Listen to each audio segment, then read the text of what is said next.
Good afternoon, everybody, and welcome to Bayut's State of Real Estate webinar. This is episode number 7, and boy, have we got a great one lined up for you today. So please make sure you throw questions at us. Let us know what your questions are, because the guests we've got on the show today have gone and built themselves a billion-dollar business, and it's really exciting to have them all at the same time. Because genuinely, I know how busy these guys are. This is kind of like a bit of a masterstroke, just getting them in front of you all together. So today's episode is going to be all about learning about the Bayut and EMPG story from the 3 founders, 3 brothers that built a unicorn. This is just so fantastic. Okay, so let's get started, get underway. Remember, okay, I really want your engagement as much as possible. So it's really important that you put your comments in there, ask questions, engage with me, and I'll make sure that we get as many great questions answered for you as well. But without further ado, let's welcome, okay, our 3 extremely special guests into the webinar. First of all, we've got Haider Khan. Okay, then we've got his brother, Zishan Khan, and then we've got his other brother, okay, Imran Khan as well. So welcome, guys. Nice to see you all together. Good to see you, Spencer. How are you? Hi, Spencer. Good. How are you? Yeah, hey. Good, Zishan. Nice to see you. Hi, Imran. How are you doing today? All good. How are you, Spencer? Thank you. Good, great. Thank you so much. I genuinely, I do know how busy you guys are, so I appreciate you making the time in the different parts of the world that we're all in at the moment. But we've got loads of questions we want to ask you. We want to find out what's been going on over the course of the last few years, how you've built such a fantastic company, and really kind of dig in a bit deeper and learn a bit more about the story. So hopefully, okay, you're going to come up with some great answers for us, and we'll have a bit of fun along the way as well. So ladies and gentlemen, allowing these guys to come and share their thoughts and ideas with us and tell us their stories really valuable. As I said, don't forget, okay, make sure you throw your questions at us. Okay, first of all, okay, guys, I'm going to just go into it, okay, and I'm probably going to ask you questions in maybe the wrong order, because maybe others might be able to answer the questions better, but just humor me a bit along the way if I get anything wrong. So Zishan, okay, I'm going to start with you today. Is that okay? Yeah, I'll sacrifice myself, right? This is the first one to go. Okay, go for it, Spencer. Good man. Okay, so Zameen was the first portal, okay, that you guys launched. So what we want to know is going right back to the beginning. Whose idea was this, and how did it start? Okay, a good question, right? I think every time we talk about ideas, right, it's always about how did this happen, right? And people fascinate about the whole thing. Okay, where the idea came from and who came up with the idea. Our philosophy, and specifically my philosophy, is around ideas evolve over time, right? So you don't just sit down in the corner of your room and sleep overnight and then just get up in the morning and say, oh, this is a great idea and I'm going to just turn the world around, right? So I think early days when we were starting the business, we were doing a lot of stuff, right? So it wasn't just Zameen.com. We were doing many other portals and other businesses, which was all online. So me and Imran, when we started the business back in 2003 or 4, right, roughly around about that time, when we were just came online, and online world was just so fascinating, right? Everything was being done online. I remember I used to give a saying that you can even sell your yesterday's newspaper online, right? So that's how crazy it was, and it still is, right? So we were doing portals. So we're in the portal business, and being born and bred in Pakistan. So it was always like, okay, we'll probably move back. We were in UK in those days, and we will move back one day and go back and do something great for the country. So I think the idea came from that greatness for the country, and being local.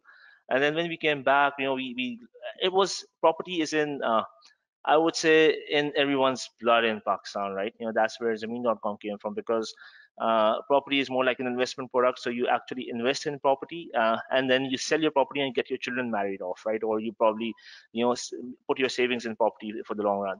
So for us, it was a clear-cut equation that how can we solve the property equation? How can we make life easy for the customers and for the buyers, and bring some transparency into the business? So with the idea, we have actually sorted out the trust deficit in any region that we go into. And emerging markets, you will always find a lot of trust deficit, right? So that's how, we were in the portal industry. Zameen was a clear, obvious option. We knew it was going to be a cost center for many years to come, but putting the thoughts together, that's how both of us, we just came up with the idea and we just put it on the ground. How it happened is a long story. but and it's still happening. So we are not there as yet. The $1 billion mark sounds great, but the journey is continuing. But I think a lot of focus, is more of making sure that you address problems which are very local on the ground. So if we can do that, and then you can define your business around that, and that's why every business we do, and I think the other brothers will talk about how we've lived the journey, but every business we do is solving a local problem on the ground, right? And when you can connect with the local people, they connect with you, and it's a two-way thing, right? So our solutions are very localized. They keep evolving. You must pivot the business as you build this up, but a lot of education, especially when you're working with people. In the days, I remember people couldn't even use mobile phones. There was no smartphone penetration at all, back in 2006 and 7. So how do you address a lead, as an example? So we had to generate SMS on a normal phone, right? The analog phones we had. And then the business kept evolving, so a lot of education, a lot of hard work, effort, standard stuff, right? But very local. So that's the bigger part of the equation. If we go into much details, then you would want to get rid of me straight away, right? Because it's a long story. You make it sound so easy, like anybody could do it, but I'm sure a lot of people sit there thinking, how on earth, where would I even start with that?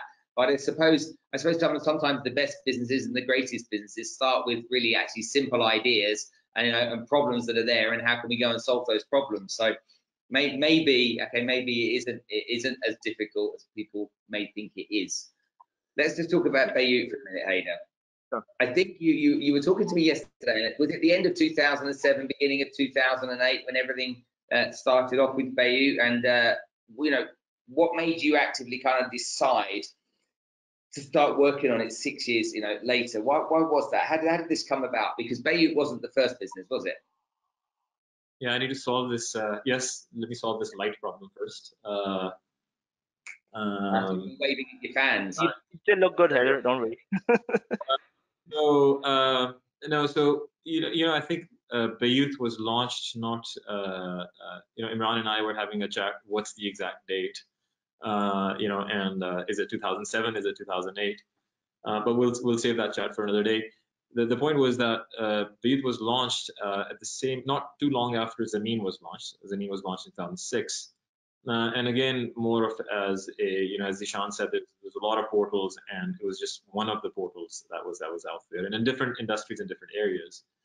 I was in the US back then, and I moved here in 2014 and I've touched upon this in the past also for a couple of reasons. One was we had a platform, albeit it was a very small one, in 2014.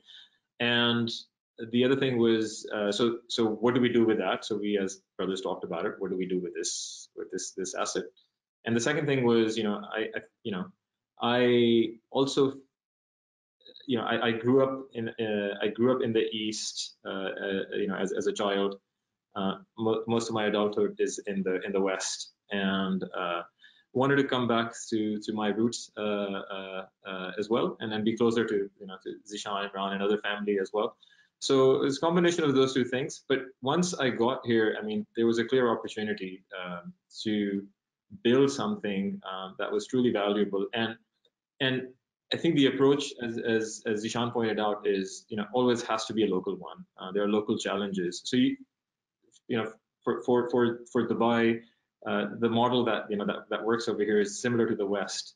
But for Sharjah, Ajman, for Abu Dhabi, it's closer to the other markets that we operate in. So it's a fusion of things, and we really have to solve local problems. And that's what we've been focused on all these years. Interesting. Imran, did you ever think you were going to be building $1 billion business? Was that in the game plan when EMPG was put together in the beginning? Did you sit down one day, did you all have the furry cats on your lap and you were stroking the cat and said, they were going to be billionaires? Okay, it was that not part of the plan? Well, so when we started back in 2003, I think that was a different business, as Ishan said, and that was literally out of our bedroom. We threw our bed out of the bedroom, and we brought in a sofa cum bed, so we had more space, and we had 2 computers, and we used to work from there. And our mother hated that because after going to Imperial College in England, and then I was at Oxford University. She was like, we were wasting our lives away after, so much investment in us, and there's a lot of pressure. So pulled through that, and I think even in those days, whichever business we did, we just wanted to be the largest. We didn't have the term unicorn back then, or if there was one, we were not aware of it. Unicorn was just is a fictional animal back then, but it was always about, we were in a classifieds business, and it's just about building a very, very large business and when we started Zameen, I think we never consciously thought, okay, let's just build $1 billion company, but it was always about, okay, this can be huge, this can be in this country, and then we scale it up. So we've always aimed in very, very high.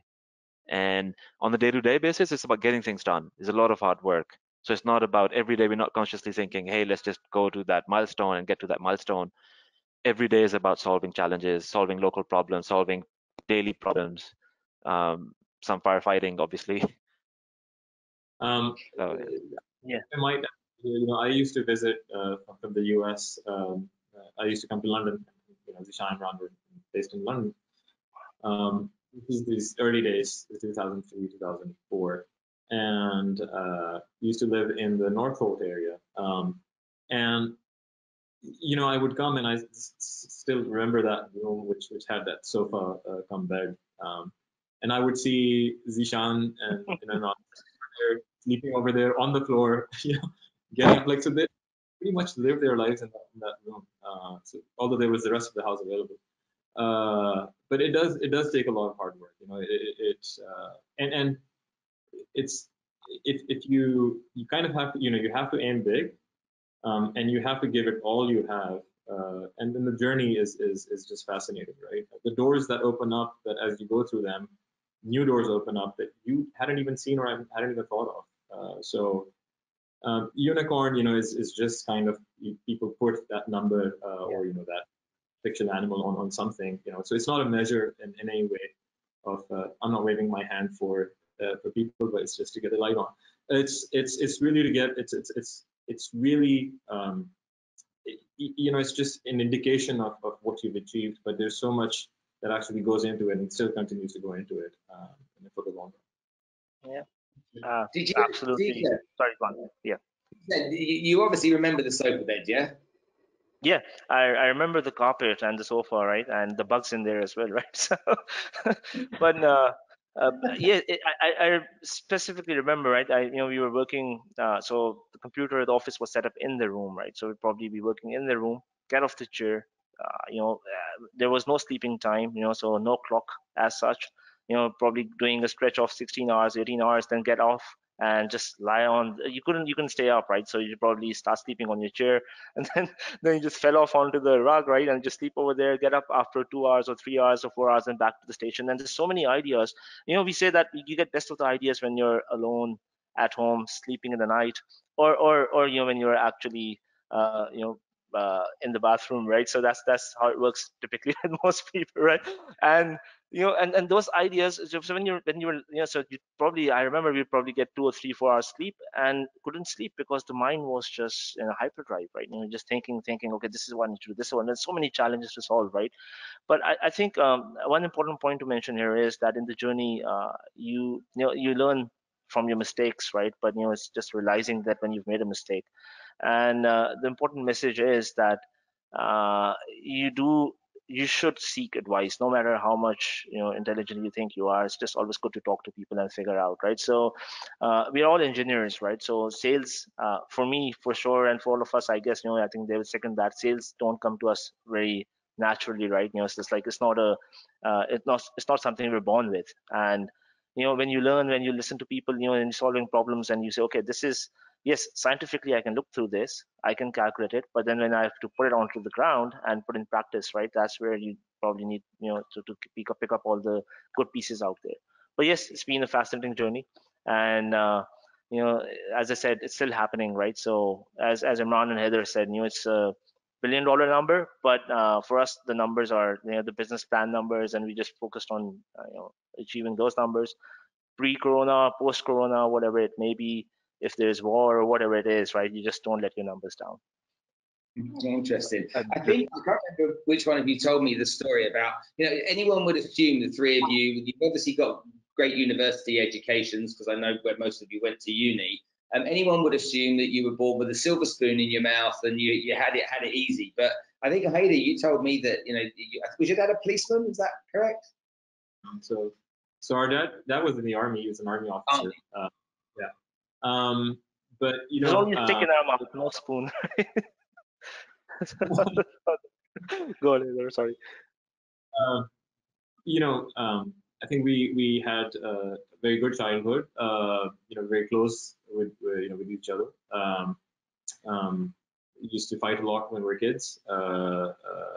Till at least I could overpower Zishan and Imran alone. You know, and then I think Zishan alone got big enough for me to just kind of step away, and then you know, so I don't pick up a fight with them anymore. But Yes. Okay.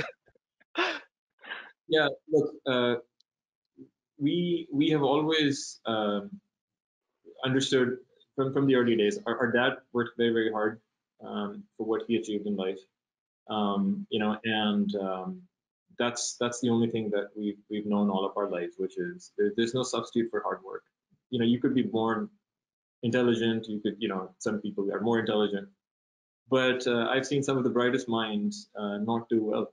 You know, some people with me in university, absolutely brilliant, not do so well. So for various reasons, but there's really no substitute for hard work.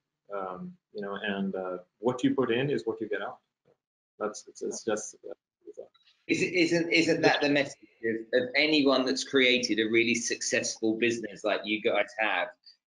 Everyone that's been on that journey, that's created that type of success, whenever interviewed, always says the same thing. Look, there are no shortcuts. Okay, this is going to be an enormous amount of hard work. I think Elon Musk is famous for saying that he worked seven days a week and he slept on the sofa in the office.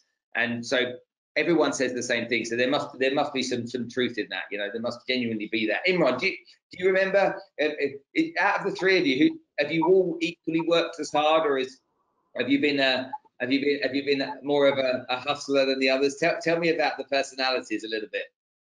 Sure. So talking about, you know, uh, hard work, I remember in England, when we moved to England when I was about 15 or 16 years old, and during a summer break, Zishan and I had a job at McDonald's. So I was pretty good at flipping quarter pounders. I could do a lot of those in a very short span of time.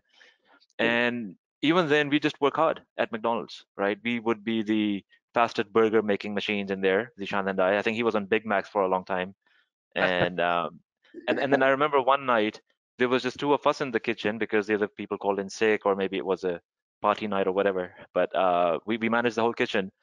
And then we also had a job at Boots Pharmacy. Yeah. And I remember we had to stock up, right? So we had to bring in the stuff from the stock room, and these are like, you know, part-time jobs we had to do. So there was a lot of hard work back then as well. And just coming down from the storeroom up to the ground level, you had to pick up these trays, and one tray would have hairsprays, gels, God knows what else. And we'd stack like 4 or 5 trays on top of each other and just take them all together. And then everybody else would be really cross with us because they're like, hey, we look bad, stop doing that. But we've always worked hard, I think, in whatever we've done. That's kind of ingrained in. Um, Now, from a personality point of view, I think we do have different traits, but we grew up very close to each other. Zishan and I, we are 11 months apart.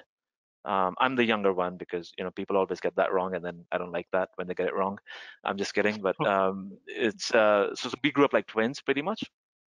And Heather was he's a year and a half older than Zishan, roughly almost 2 years. Really? And yeah, so Heather was we literally born in 3 calendar years, so we're very close from an age point of view as well. And I think you'll see a lot of similarity, and then the differences in personalities. Maybe, you know, someone's funnier than the other, and then, you know, in terms of work ethic, I think all of us work very hard. And don't ask this question to our wives because they'll probably say, yeah, yeah. That's a sore point, I think, at home. Yeah. But you know what we tell them? We tell them that, look, it's hard work, it's all for you and everything, but we kind of enjoy what we do as well. I'll be honest. Yeah, I I think think. I'm just gonna just adding a point to what Imran is saying, right? So I think we're also very flexible with our approach, right? You know, because that's important when you're working as a team. If you're not willing to bend, then you bend the other person, right? So you must have that kind of flexibility, and that's where we can come to terms and understanding very quickly, right? So I think that's another strong recipe of our success so far, right? And I think that has played a big part till the point where we are today, right? So just wanted to share that as well. Yeah, I think Just to ask the next question, actually, I always thought that Zishan was the oldest. I don't know why, but You're not getting Spencer, any points for that, Spencer. Actually, I'm going to deduct all the points now. You can say I look the heaviest, right, but not the oldest, right? No, just kidding. Okay. I had to throw that one in there, Zishan. You'll have to forgive me. Yeah. That's okay, Spencer. All good. How do you split the responsibilities out with the EMPG? Kind of who does what, and how did you kind of each find your place? Hayden, maybe you can answer that. So go ahead. go ahead, Imran. Go ahead. What's Imran, go that? ahead.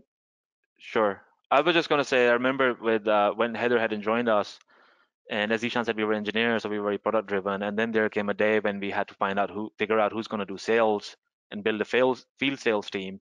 And it was literally the flip of a coin to see, okay, who gets to do that. And Zishan sort of headed towards sales, and then I sort of gravitated more towards finance, operations, those kind of things. And I was also at Deloitte for a couple of years after university, so I studied a bit of finance after doing a degree in computer science. So I kind of end up looking after corporate sort of work at the shareholder level, group level, fundraising, investor relations, and then supporting the finance functions throughout the group. And then the others, I guess, guys, why don't you sort of speak for yourselves, I guess?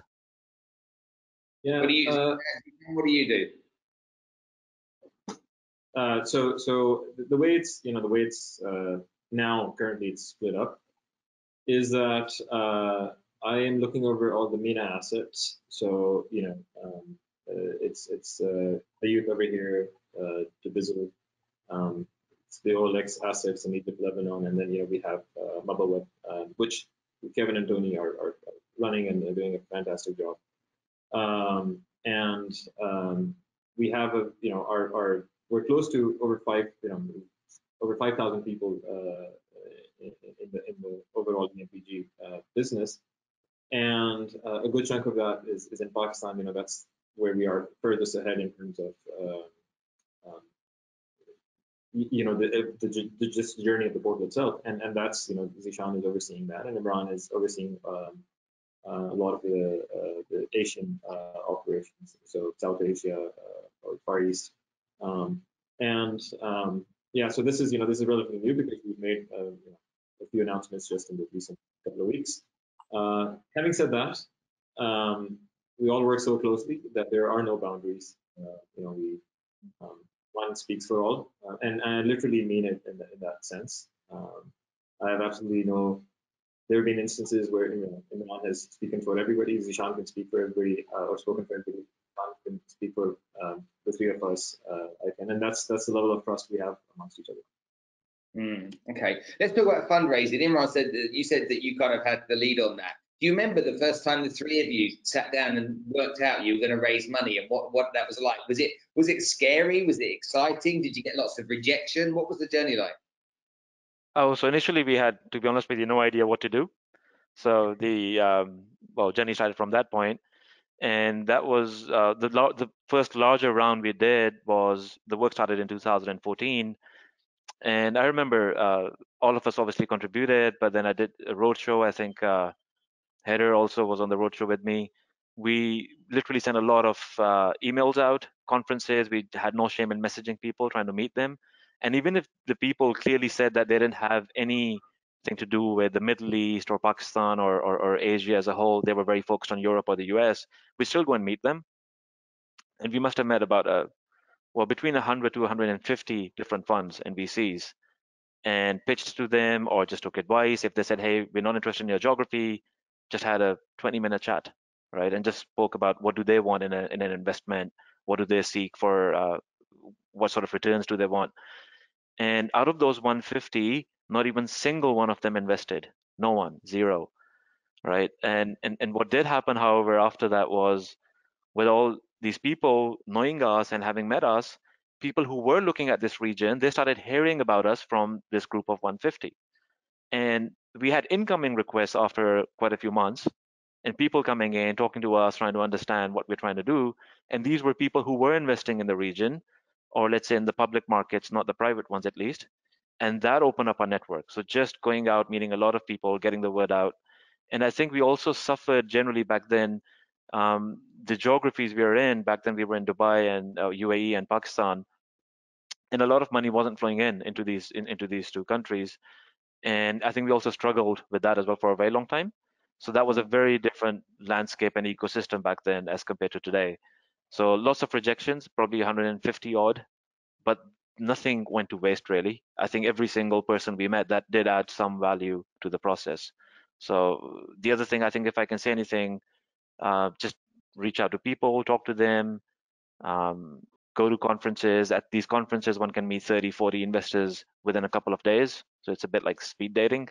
Um, so yeah, it's been an exciting journey, and it has become, well, it's never easier. So the first time we raised $7 million, the next one was 20. That one was easier because that was raised over a coffee table with our existing shareholders, and that was primarily, took a couple of hours. But whenever you do the large rounds, it does take time. It does take a lot of effort. And I think if anybody's thinking about running their own business and doing this, then it ends up being a 3 to 4 month full-time job for one person. Zishan, were you doing this all together, or was somebody taking the lead here? Were you literally going to these these presentations all as a group of three? Yeah, so I think the way it was working out in the later days was Imran mostly taking the lead, and then with Heather, right? And I was participating when the business discussions were needed, right? So if we had to talk about numbers and the plans and present, but all three of us obviously we do become a force, so when we go in together, then that helps. But mostly not on all the calls, because as Imran said, as you build up the business, then you have specific roles which you're playing, and you focus on bringing the money in. So if he's not going to bring the money in, then I would have to be there with him and see what's happening. But otherwise, I think Imran has done a great job on that front, and with Heather as well. Probably his American years of experience has helped us a lot. In terms of being there on the ground and talking to VCs. We always say that Heather has this knack of connecting with people so quickly that sometimes it's like, okay, I'm invisible in the room, right? So I think altogether it's just it's always teamwork, right? So everyone is chipping in their own way, whether it's the business front or it's the financial front, and I think that's how we've seen it till date, and that's how I think we intend to continue in the future as well. Just a quick one to add there very quickly. I think it's, at the end of the day, it's about the underlying fundamentals in the business. So yes, I was doing the roadshows and Heather was on most of the roadshows with me and doing the presentations, but it's about the business itself. If the fundamentals are right, then it's going to happen. And I think then hats off to, so when I wasn't around, hats off to Zishan for holding down the fort, and for Heather as well, so UAE continue to build up the business. So at the end of the day, it's all about the business itself. The fundamentals have to be there. The numbers have to show growth and show a promising future. Sorry, Heather, you were going to say something. A quick story over here. Iman, I don't know if I'm sure you remember. We landed in New York. We had traveled from here to New York, and we had taken a flight from Dubai to London to New York, and we landed somewhere in the afternoon around 2 o'clock. And our first meeting was the following day at noon. So we had a bit of time, so we checked in. We were really tired, so we went to sleep for a little bit. We woke up at around 7 p.m. and we said, okay, let's get the slide deck ready. Okay, and we worked from 7 p.m. that night till 11 a.m. nonstop on the slide deck. Then we took a shower, and then we went into the first VC meeting that we ever had. And there was, I think in that span of, let's say, 12 to 16 hours, with Zishan because it was daytime in Pakistan and we were connected, we came up with so many ideas of what it needs to be because we were just so focused on it. I still cherish those that half a day that we literally worked through the night, and laid the foundation of for a lot of what exists today. But as I was saying earlier, a lot of these things you don't set off to do these things. You don't actually embark on the that that you have to climb a hill. You know that you want to get to the top of the hill, but is it a hill or a mountain? I'd rather go for the mountain than the hill, and wouldn't have I just can't imagine doing it without Zishan and Ron. I just it's just it wouldn't have happened. I think for all of us, but Yeah. And it's just, sometimes, sorry, Adil. no, it's just it's a blessing. This is one Thank you. thing that we have no control over. But God's been very kind that we all are in the same family. Yeah. I was just gonna say sometimes we just go to our mother. Our father has passed away, right? But we sit down with our mother and we say, where is our fourth brother or the fifth one, right? We need more. so, so I think only lacking thing in this equation is we wanted more brothers, right? But that's how strongly we work together, right? And then on all fronts. Let's talk a bit more about business. Recently, we've got is it Kaidi and Lamudi that have come on board. How are you going to be deploying funds for businesses like that? Because I think one of them is Thailand, the other one is Indonesia. Is that correct? Indonesia and Philippines and Mexico as well.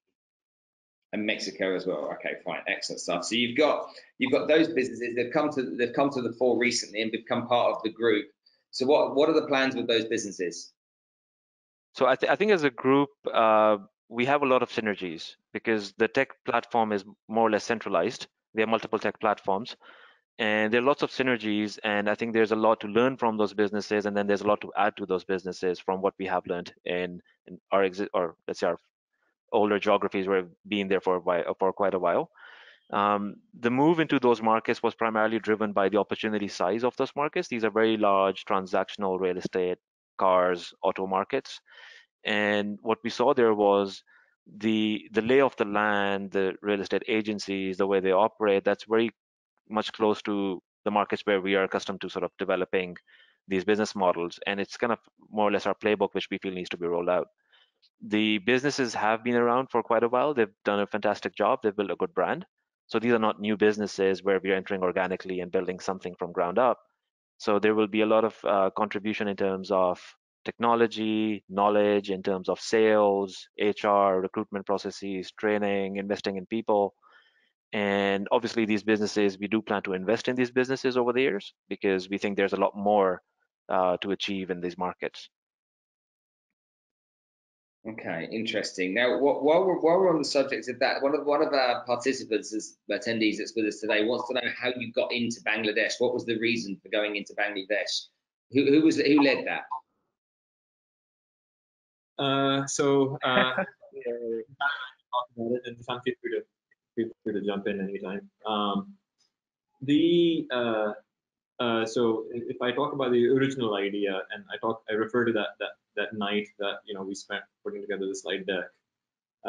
We said, look, there are a bunch of these countries. What is in this region? What is common between them? Is there something that kind of you can get a thread through and say, yes, this is similar, or this has some affinity. And one of the things that we realized was that whether it's Pakistan, Bangladesh, they tend to have fairly large expat diasporas in the Middle East. And so we said, okay, look, there's a lot of these people working here, and then they are sending money back home in remittances, and a chunk of that ends up in real estate. So there's clearly something to be done on that front because we know that that stream exists. So that night we collectively said, okay, Bangladesh makes sense given this angle. I think a couple of years down the road, Zishan and I made the first trip to Bangladesh and realized that it was a completely different market to what we've seen in other areas. So much different that we literally put it on one end of the spectrum in terms of where it is, in just its uniqueness. And so the idea popped up that night, or maybe a little bit prior to that, but kind of formalized it that night before the meetings with the funds. The realization of it obviously has taken quite a few years, and we've had to build a lot of infrastructure there, a lot on the ground. We're close to 800 people over there, so you can imagine, and they're not all in sales, so there's just a lot of stuff that you have to do, and I think this is why it's important. It's important for stories like this to come up, because there's so much to be done in this part of the world generally, from Morocco to Philippines, which requires, there's going to be tremendous growth. There's going to be a lot of growth in the 10, 15, 20, 30 years, that are further down the road. But the foundation needs to be laid now, and we're in a fortunate position that we've been able to do. Yeah. Mm. Just to add to that, so when we actually went to Bangladesh, right, we looked at the market and we saw, we thought there's going to be a lot of agencies there. The population is roughly the same as Pakistan, so it's a big country, right? And we have about 14 to 15,000 agencies on the ground here. And the idea was, okay, we'll work with agencies and then we'll see how that builds up and probably go into transactions at a later stage. And I remember we were just sizing the market sitting there, and we were talking to some of the locals, and we found out that there was hardly a single agency on the ground. There was nothing on the ground, right? So people actually, it's a people to people business, right? So they sell properties themselves, right? You probably put your ad on the tree stump or outside your gate, and then you will move around in the locality, look for the property, and just pick it up, right? And most people at that point in time would think, okay, this is a no-go zone. Let's just step out of it and go back, get on with your business, and probably come back when the market is ready. For us, okay, this is it. And we had a discussion. Me and Heather sitting in the hotel, and we said, okay, it looks small, perhaps nothing, from the look of it, but this can be huge, because that means the market is not defined. And this kind of opportunity where you can just go in there, define the market, put down your way of conducting transactions, and how you're going to size them up. And then, the kind of operations we had to put on the ground, we had to send people. We have a big ops team there. Mark, our CEO over there, is heading it, and he's done a tremendous job there onwards, right? So he's built up a big team over there. People go on the ground. We've sized and we've mapped out the entire Bangladesh, literally, right? So every building, address, and everything. So I think so. So the point here is, you might not come across opportunities all the time, but then there is something within that where you can actually go in and make a difference, right? And you need a lot of guts and courage to do that. But if you're operational, if you're hands-on, if you're on the ground, then you can see things differently. Don't be afraid of. Sorry, Hayden. No, I was just saying, don't be afraid of challenges, right? I mean, the bigger the challenge, the bigger the reward. So go for it. Just absolutely go for it. What you're saying, Ishan, one of our attendees is asking the question: what are the biggest challenges that you've faced whilst building the company? So that one is for me. Yeah. Yeah. Okay. The biggest keep getting bigger, right? So, challenges never end, right? Because I think if I have to summarize it, right, and just going back in time, uh, whatever you're trying to do, you must have absolute belief in that, right? Because you are the salesperson when you're trying to raise finance, especially in the early days when your markets are not hot enough. Whether you're building up your teams or whether you're actually coming up with solutions, right? So I think the belief system has to be really strong. Then you have to go on the ground, figure out what are the ground realities. I discussed about this before, and the challenges keep popping up, right? So the early day challenges are no longer a challenge. On the other side, actually, the challenges we solve as far as educating the industry have become a pathway for other businesses to come in and capitalize on that, right? So the challenges you're solving are for the nation as well at times, not just for your own business, right? But I think the key things to focus on whilst you're solving these challenges, because every business is going to have, I think the most important thing is revenue, right? You must be revenue focused, right? So this is where we often become very product focused, which is also very, very important, because good product is going to sell in the market. But don't lay your eyes off the revenue equation, right? Because if that's not going to come in, nobody's going to support you, and that's where the growth comes in from. So when it comes to revenues, right? You probably must have or must invest in your team. I must take this opportunity to whilst the people are listening to us, that we are today where we are because of not just us three brothers, it's the team that we have who's played a big part in helping us come to this level, right? So and some of the people have been working for us for the last 8 to 10 years. So you can see that these guys have actually lived the business as much as we have.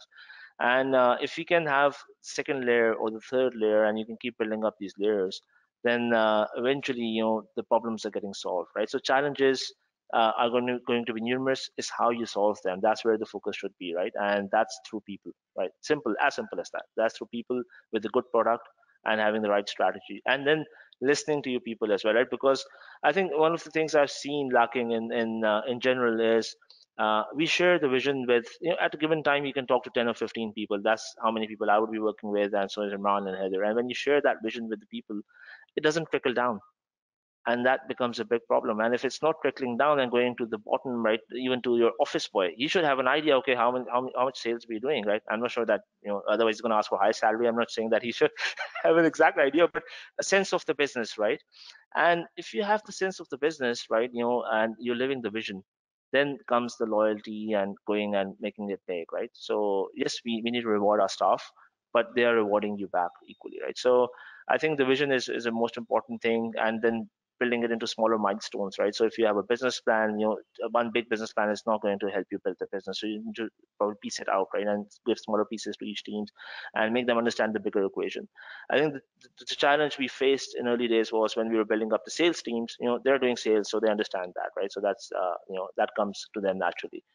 But the rest of the company would be working in silos, working and doing their own marketing or operations, and not understanding why they're doing this.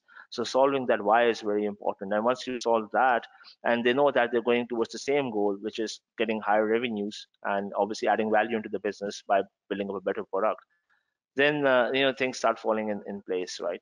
Firefighting will continue, and this the way the world is structured. My somebody gave me an advice. My father-in-law actually told me, if you want to have absolute peace, then you should be 6 feet under the ground, right? So that's the way the world is structured, right? Unfortunately. So you just need to have that focus, sharing the vision, and then living that, and making sure that the whole group, 5,000 people or even more, hopefully, inshallah, in the future, are working towards the same goal, right? So that's my piece of advice, right? And that's, there's a lot more that comes within that, but I think if we have to be specific, then that's where the focus should be. Okay, understood. Okay, let's talk about the merger with the OLX group. Okay, so we understand, how long ago did that conversation start, and how smooth was the entire process? Who led that? Was that you, Imran, or Hayder? Who led that? This was a very large process, so each one of us was involved. I was doing most of the conversations with the M&A team and doing that, but then all three of us did have meetings in Amsterdam. They came, we hosted them in our offices here. The process started about 9 months before we closed the deal, but in reality, it started 5 years ago. We were in Amsterdam for a conference, the three of us, and I remember at the conference we were contemplating, what we'd done successfully was we built a good sales function, and on the back of the sales function, we had good revenues coming in, and the way we were managing the team was all engineering driven. We had an awesome product, sort of a Salesforce, similar to a Salesforce like product, and we were thinking, should we present it at the conference or not? And then one guy there, he said, look, scream loud and long, right? Don't be afraid that people can see what you're doing and they'll do it. And that's what we did. So we presented it, and we gave the secret recipe out. And one of the guys from Naspers back then, their head of strategy there, he was at the conference, and the guy just literally came up to the stage at the end and he said, hey, we must have a chat. So the relationship started 5-6 years ago at that conference specifically, and then we kept in touch, right? We discussed things throughout the course of the last 5-6 years. And I think it was either July, maybe July probably. They reached out, we had a conversation. A few of them flew down to Dubai, they met Heather. I flew out for a few of those meetings. Ishan also flew out for some of those meetings. And I think for 2 to 3 months, it was just flirting with the idea. And then after that, things heated up a bit. And obviously, so we are here now, but it took a good 9 to 10 months. So yeah, that was Go ahead. Hayden, do you remember it to be the same as that? Was it a similar journey? Do you remember challenges you faced along the way getting that together? Was it difficult, or actually because you'd known each other for quite a while, was it quite a smooth process? Look, I mean, these things don't happen every day. So, I think smoothness or whatever, is all a relative concept, right? What I can tell you is that, um, um, it has been from my perspective, from our perspective, it's been very smooth. I think because we understood that, and I like those again. But just if you're tuning in and you see Hayden go in and go out with the light, then trust Wave me. again, yeah. You're getting that fix, I'm sure. But I think from the get-go we understood that look, we are very much focused on solving local problems, and when we saw Naspers also approaching it from the OLX, approaching from the same angle, then it makes a lot of sense.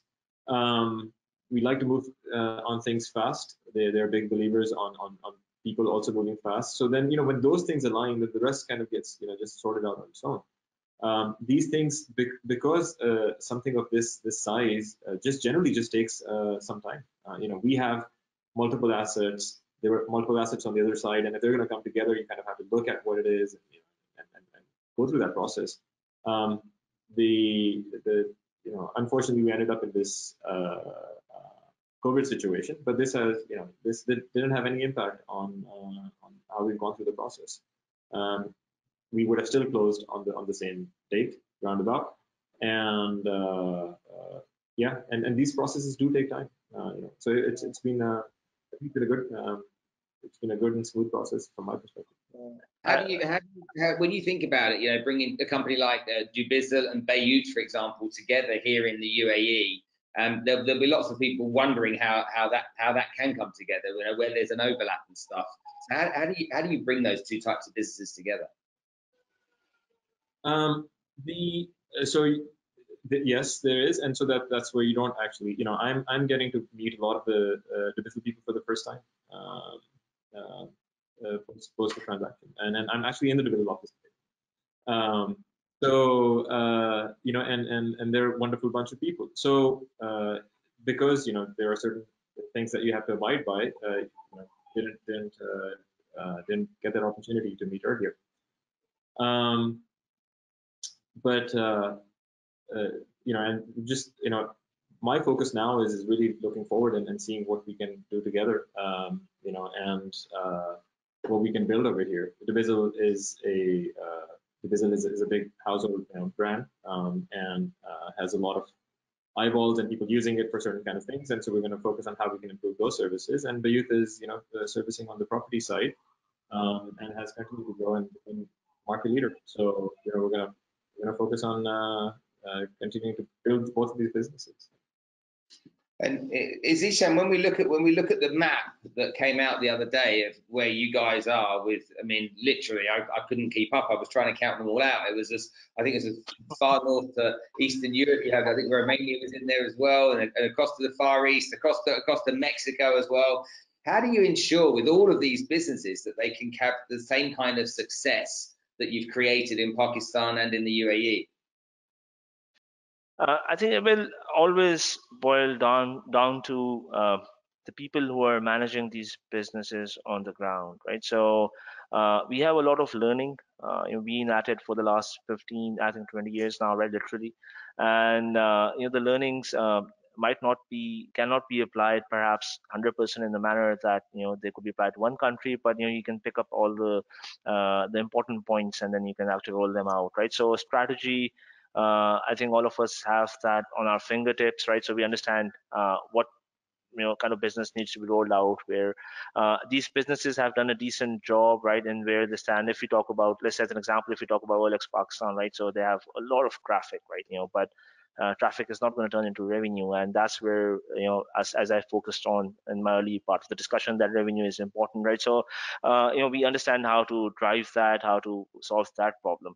And I guess we also have, sometimes we have people moving around as well, right? So the good learnings actually can be applied on the ground, as long so if people can go to a different country, they can add value there. So there could be a training session, there could be they could be going there and staying for a month or so and adding value to the business over there, or there could be a physical transfer as well, right, from Pakistan or other countries to different other countries. So I think it's not very difficult. I mean, it's very challenging, but the difficult part is going to come down to who does what and how effectively you can build up a team there. We practically with Lamudi, you can see we have a good founder over there, right? So that's a good starting point. Keen is a very sound mind, so I'm sure he'd pick up all the nuggets pretty quickly, and so is the case in MovaWeb. It's a founder business, so if you can actually invest in a founder business, that gives you a good head start. Some of the countries might not be, but we have 5,000 people, so we can send our forces, right, where we want to, and we can fight the battle on the ground, right? And I think by the time next time when you will connecting with us, this number could have increased by the next 1,000, hopefully, right? So that's the idea, right? That's the idea, how quickly we can scale up. Unfortunately, we're going through this corona pandemic, right? If this wasn't the case, things would have moved much faster. So we have to be a little calculated in how we can expand the business and how we can solve different problems. But yes, Spencer, really, really excited, all of us, and I think this will show in time, right, how things are rolling out. But we are pretty excited at our level.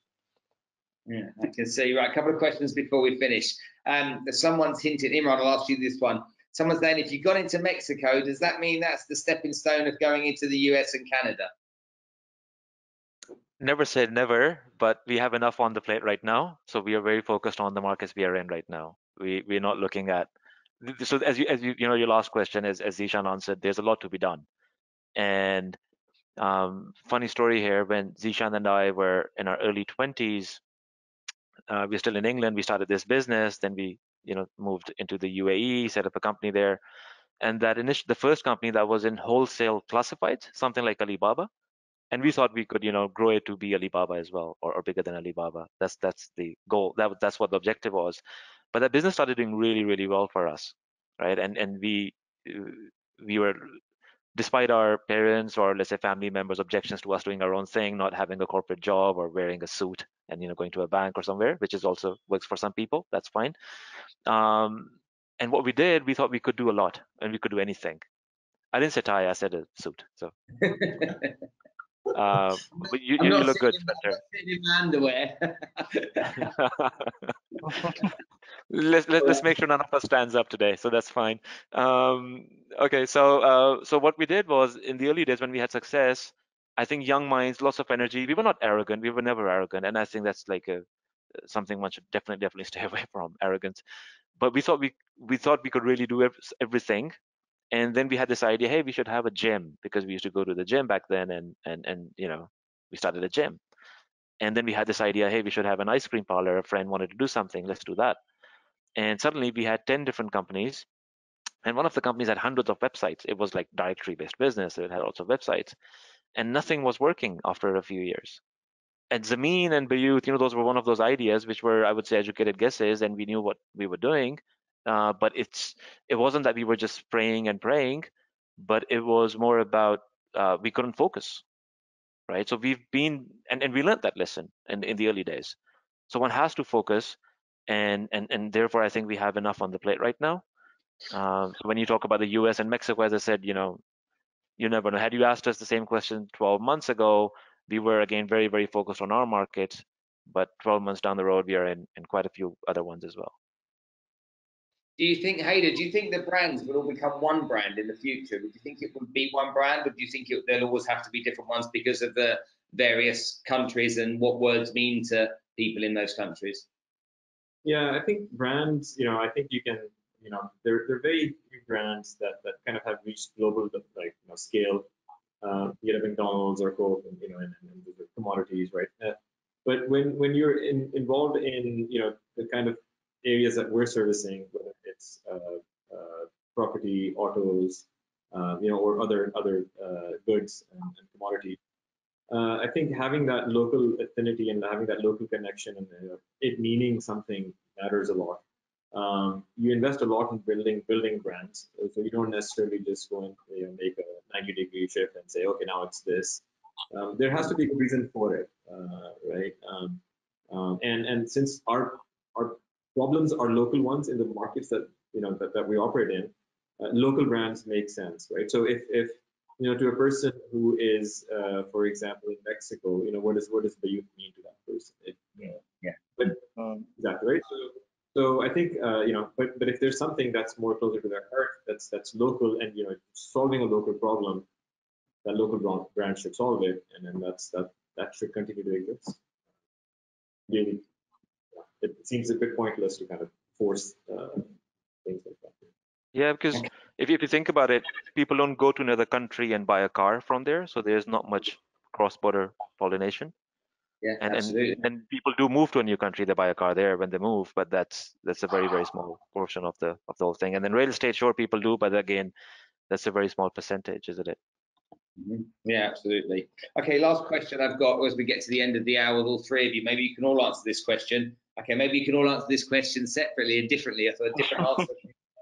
So this would be good. Okay, so what's one big thing you think that you plan on making happen in the next 12 months?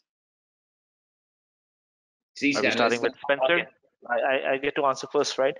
I think I would probably add GER to the big word and make it bigger, right? So, but uh, to be honest, right, I think the way we work, right, is focusing on our plans and keep delivering them and keep building up the business, right? So it's not something very exciting to hear, but the big thing is just getting close to the transactions, just getting close to the classified revenues, solving the problem, right? Just making sure that people get better service on the ground. So it's everything in combination, and that comes down to driving higher revenues. So for me, the big thing is practically making sure that we end up on the winning side.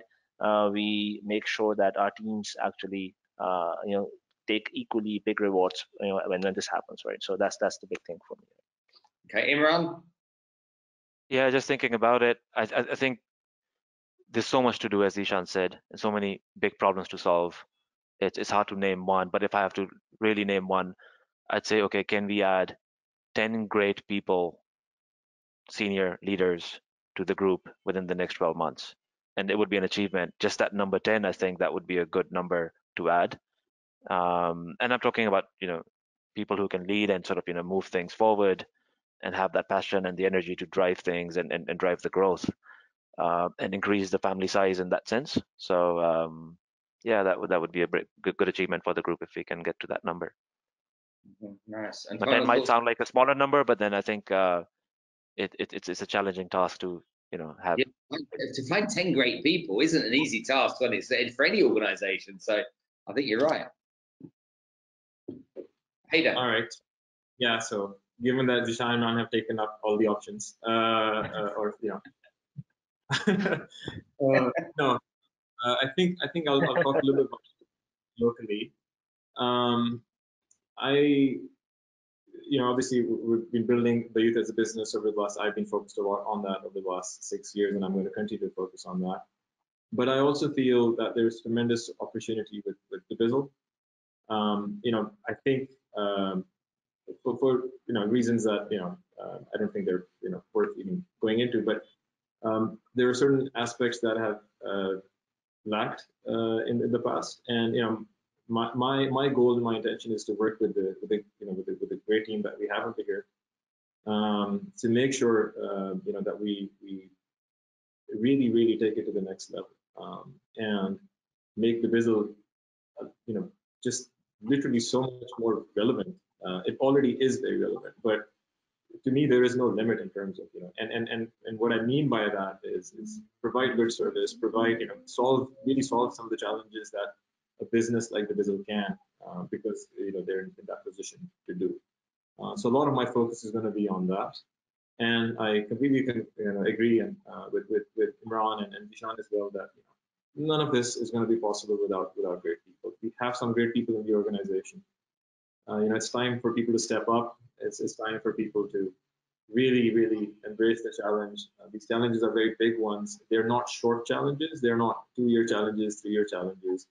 I don't think about the business from the perspective of, okay, we're just trying to build, a 5-year plan. In my head, there is a 1-year plan, there's a 5-year plan, there's a 10-year plan, and in my head, I also do think about, because that's how I've been professionally, grown up. I also think about a 100-year plan. Now, I'm not going to be around. The point is, I'm not going to be around, literally, but the business has to survive. It provides for a lot of people. It provides for a lot of households. It actually helps the economy. That's just how I think about things. So, think big and think selflessly, and hopefully we can achieve great things. Gentlemen, it has been an absolute pleasure chatting with you this afternoon. Thank you for sharing your experiences, your thoughts, your challenges, your humor, your funny stories as well. It's great to think about that. I won't get that bed being chucked out of that bedroom and that sofa bed being put in there out of my head anytime soon. It's been a real pleasure. For all of you that have been attending this webinar today, hopefully you've got some great value out of having these great guests here with us, 3 brothers that have built such a fantastic business. Now, finally, before we go, we have Eid coming up, so I'd like to wish you all a safe and healthy period over the Eid break, and I'm sure the guys here would feel exactly the same. And we will be taking a break and coming back in 2 weeks' time. For me, though, this has been my favorite episode so far, and hopefully you've got some joy out of it. And if you have, then make sure you come back to Bayut and let Bayut know, okay, and everybody in the teams around the world know that you're enjoying the experience and the things that you've taken from this, and maybe what you'd like to learn in the future too. But for now, Haider, Zishan, Imran, thank you so much, guys. I know that we've taken your time, and I really appreciate it. And we'll see you all very soon. Thank you so much. Thank you, Spencer. Thank you so much for having us. Thank you. Take care. Love you all. Thank you. Take care. Bye-bye. All right. Take care.